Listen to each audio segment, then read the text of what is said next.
At the start of the film, we are introduced to a world where human actions are devastating the environment, wiping out species by destroying their natural habitats. Amidst this chaos, a group of the wealthy elite is locked in a heated bidding war for a piece of land called the Green Gulf Island. The bids skyrocket, but in the end, a businessman named Lou emerges victorious, securing the island after agreeing to pay over $20 billion. Following his win, Lou invites his rivals to his luxurious home. Among them is a billionaire named Chen, who carries an aura of arrogance. As they gather, the others reveal their true intentions. They only pushed Lou into buying the island to cause him financial ruin. The land, they mockingly reveal, is a conservation area that cannot be developed, as it is home to dolphins. Real estate construction is off-limits. Just as Lou's rivals relish in their trickery, Lou drops a bombshell. He has acquired the construction permits by proving the dolphins are no longer in the area. The atmosphere shifts, and Chen, feeling humiliated, lashes out at Lou. However, in a comedic twist, Chen's jetpack malfunctions, causing him to flail helplessly in the air, much to Lou's amusement. Lou revels in his success, throwing a lavish party filled with beautiful women. During the event, one of his rivals, Rulin, throws her expensive watch into the pool, promising whoever retrieves it can keep it, sparking a frenzy among the women. It's a display of shallow greed, as they scramble to retrieve the watch, worth $8 million. Meanwhile, Rulin, sensing opportunity, tries to cozy up to Lou, hoping to become his business partner in the new project. Lou, intrigued, agrees to the deal. But their celebration is cut short when a mysterious woman with peculiar makeup barges into the party, leading the security to tackle her. Lou intervenes, discovering that the woman, named Sean, was not even invited. Unfazed, Sean awkwardly flirts with Lou and throws her phone number at him, insisting he call her. Lou brushes her off, assuming she's just a crazed fan. Sean leaves, skateboarding back to her home near the Green Gulf, which hides a secret. Sean, it turns out, is a mermaid, part of a tribe that has been driven out of the oceans by Lou's underwater machines, which emit powerful sonar waves. These machines, designed to scare off dolphins, have also harmed the mere people, forcing them into hiding on a boat. The tribe's leader, Octopus, is determined to kill Lou so they can reclaim their home. The tribe's plan involves using Sean, their most attractive member, to seduce Lou. But there's one problem. Shan's flirting skills leave much to be desired, and the tribe anxiously awaits by her phone, hoping Lou will call. However, Lou is more interested in spending time with his new business partner, leaving the merpeople's plan hanging in the balance. Despite the romantic atmosphere, Rulin quickly spoils the moment by reminding Lou that, although they may share similar wealth, their backgrounds are worlds apart. She was born into royalty, while Lou had to earn his fortune through hard work. Stung by her arrogance and realizing she's always looked down on him, Lou decides to call Sean for a date, telling her he'll pick her up in 10 minutes. He then tells Rulin he regrets making her his business partner and walks away, choosing his pride over any potential bedroom fun. Meanwhile, the mere people prepare for their ambush, arming themselves and hiding in wait for Lou. Sean, dressed in her unique style, steps out of her door but only finds Lou's bodyguards waiting for her. They escort her to Lou's office building, where she's told he'll arrive soon. Left alone, Sean wastes no time and quickly poisons the water after the secretary leaves. However, instead of Lou, the head of security shows up. He catches her handling the drinks and becomes suspicious.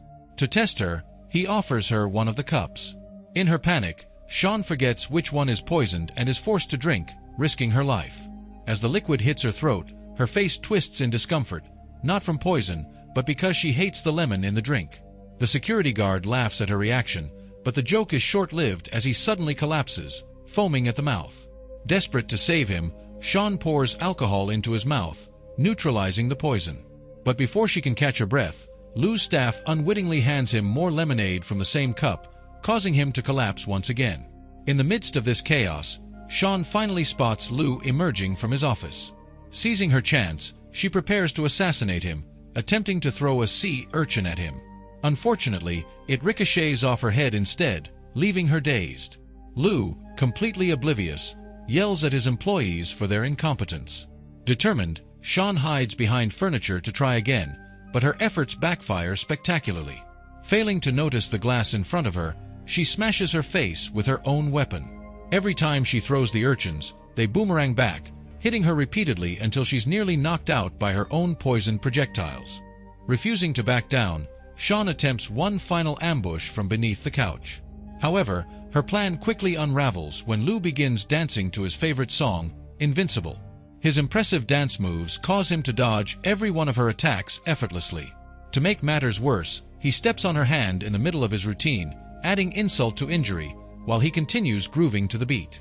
Desperate, Sean tries to stab him with everything she's got, but in a comical twist of fate, she ends up stabbing herself instead, as if Lou truly is untouchable.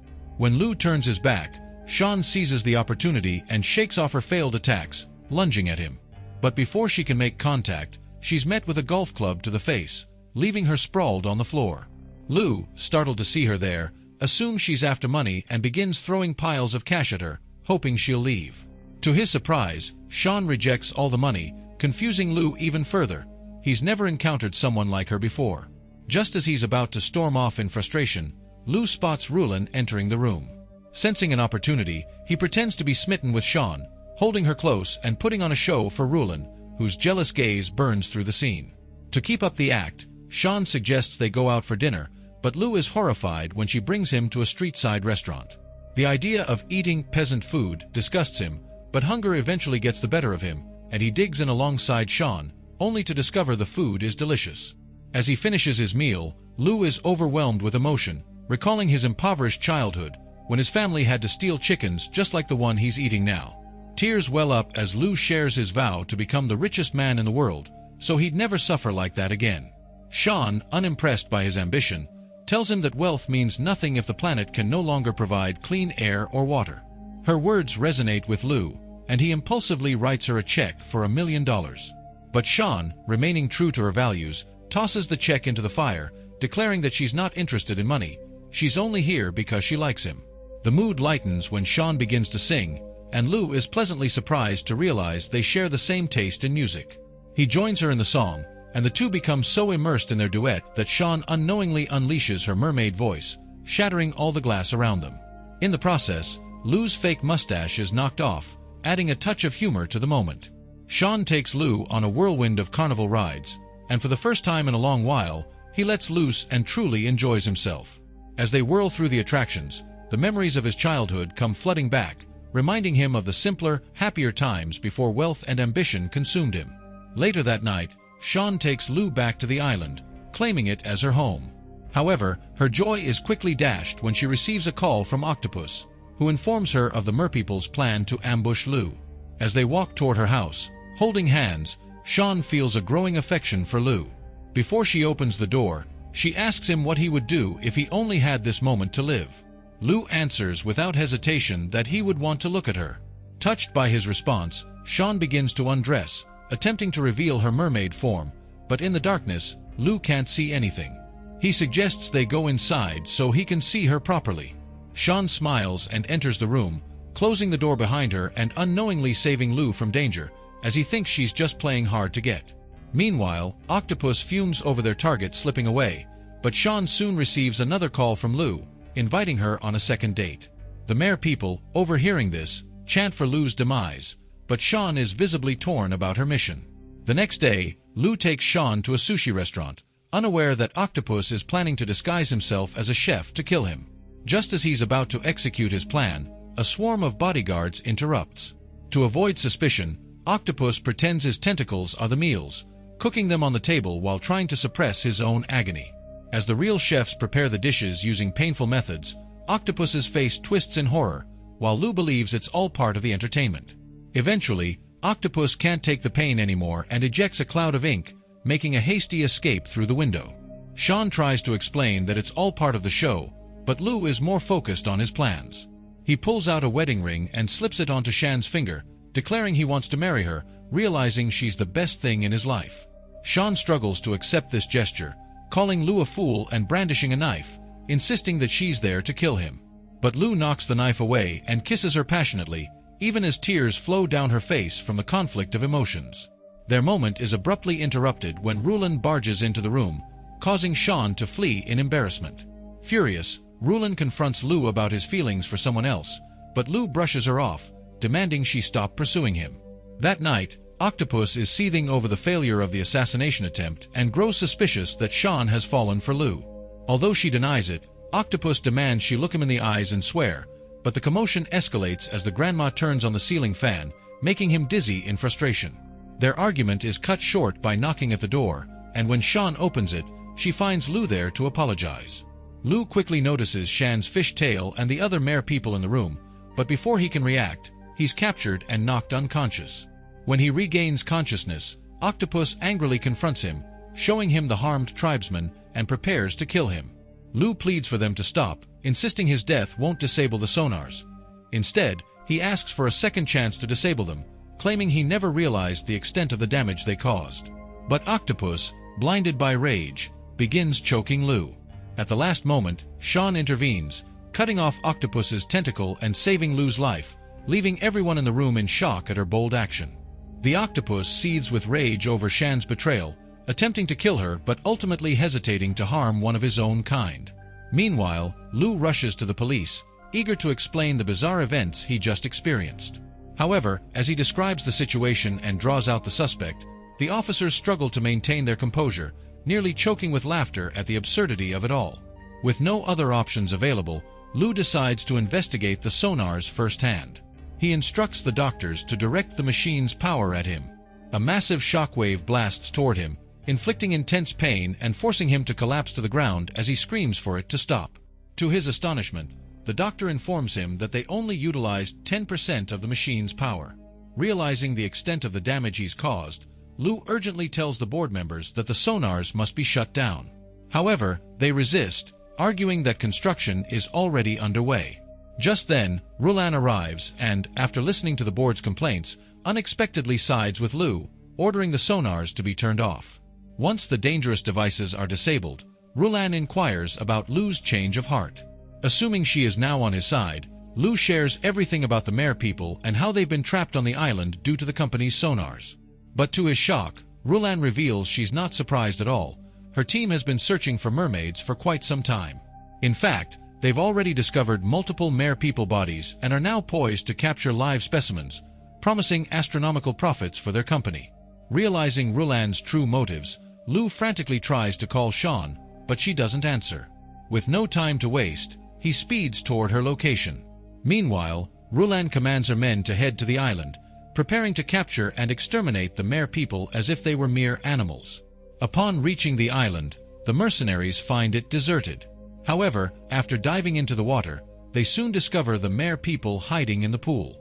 Without mercy, they raise their weapons and begin firing indiscriminately, injuring many and turning the water a gruesome shade of red.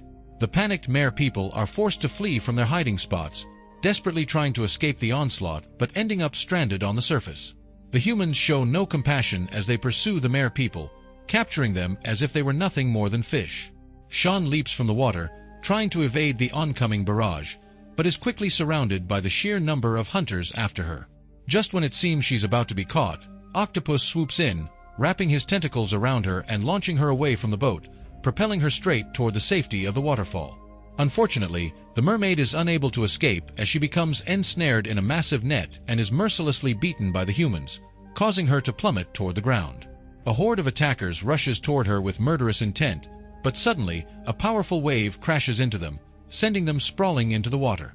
The elder mermaid emerges to protect her kin, raising her enormous tail and striking the water with tremendous force, unleashing colossal waves that engulf the assailants. With fierce determination, the elder continues her assault, hurling torrents of water at the mercenaries and driving them against the walls, easily incapacitating them. However, just when she seems to gain the upper hand, an enemy fires a grenade at her, launching her across the boat and into the ocean. To her astonishment, she discovers that the sonars have been disabled and urges her people to flee to the safety of the open ocean, allowing the remaining survivors to finally escape. Sean, too, tries to swim toward the ocean but is quickly snagged by a hook that prevents her from getting away. Desperately, she fights against the boats, but the floaters keep her from diving deeper. Just when hope seems lost, a helicopter piloted by Rulan hovers above, targeting her with a rocket launcher. The missile fires, detonating underwater and sending Sean hurtling to the surface, her body gravely injured from the blast. As the mercenaries quickly surround her, Rulan commands them to finish the job, seeking vengeance for what she believes Sean has taken from her. Meanwhile, Lou is stuck in traffic, frantically trying to call for help while also being trapped in rush hour like everyone else. To his surprise, he spots one of his business rivals with a jetpack, suddenly seeing a glimmer of hope in the chaos. Just as the mercenaries prepare to fire, Lu swoops in, rescuing Sean like a superhero and demanding they stand down. However, Rulan, undeterred, grabs her gun and fires, hitting Lu's jetpack and sending him spiraling out of control as he shields Sean from harm. He carries her as they sprint for the ocean, but Rulan continues her assault, striking him multiple times. Despite his severe injuries, Lu refuses to abandon Sean, finally reaching the edge of the walkway. He releases her into the water just before collapsing from his wounds, as police rush in to assist. Sometime later, an author visits Lu at home, eager to uncover the truth about mermaids. Lu chuckles, dismissing the stories as mere fairy tales, but then shares that he is no longer single. He is married to Sean, who can perfectly disguise herself as a human. Together, they dive into the ocean, where the mermaid reveals the wonders and beauty of her world, finally reunited with her people. What do you all think about this movie? Share your thoughts in the comments below. If you enjoyed this video, please give it a thumbs up and subscribe for more content.